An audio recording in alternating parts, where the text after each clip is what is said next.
اعوذ باللہ من الشیطان الرجیم بسم اللہ الرحمن الرحیم رب اشرح لی صدری ویسر لی امری واحلل عقدۃ من لسانی یفقہوا قولی رب زدنی علما۔ سورہ بقرہ کی آیت نمبر 188۔ ولا تاکلوا، اور مت کھاؤ، اموالکم اپنے مال، بینکم آپس میں، درمیان اپنے آپس میں، بالباطلی ساتھ باطل کے، ساتھ جھوٹ کے، وتدلو، اور مت کھینچ لے جاؤ، بہا ان کو، الی الحکامی طرف حاکموں کی، وتدلو بہا الی الحکامی، اور مت کھینچ لے جاؤ ان کو حاکموں کی طرف، لتاکلوا تاکہ تم کھاؤ، فریقاً ایک حصہ، ایک ایک ٹکڑا، من اموال الناس لوگوں کے مال سے، بالاسم ساتھ گناہ کے، وانتم تعلمون اور تم جانتے ہو۔ فرمایا اور تم اپنے مالوں کو آپس میں حرام طریقے سے نہ کھاؤ، باطل طریقے سے نہ کھاؤ، کسی کا مال چوری کر کے، چھین کر، ظلم و زیادتی سے، دھوکے اور فریب سے نہ کھاؤ، اور اپنے حکام کو رشوت نہ دو، پیسہ نہ دو، کیونکہ رشوت کا لینا اور دینا دونوں ہی حرام ہیں۔ حکام کو اس لیے رشوت نہ دو کہ اس کے ذریعے تم لوگوں کے مال کا ایک حصہ گناہ کے ساتھ کھا جاؤ، یعنی رشوت دے کر فیصلہ اپنے حق میں نہ کرواؤ، اور حالانکہ تم جانتے ہو۔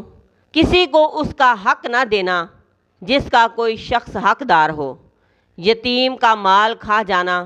وراثت کا مال اکیلے ہی حاصل کر لینا، دوسرے کمزور وارثوں کو دبا دینا، کسی کے مال پر حق ملکیت جتانا،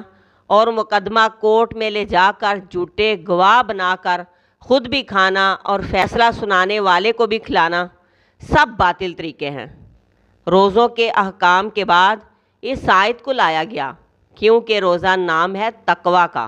اور تقوی اس وقت تک نہیں آئے گا جب تک تم حقوق اللہ کے ساتھ حقوق العباد کا دھیان نہیں رکھو گے۔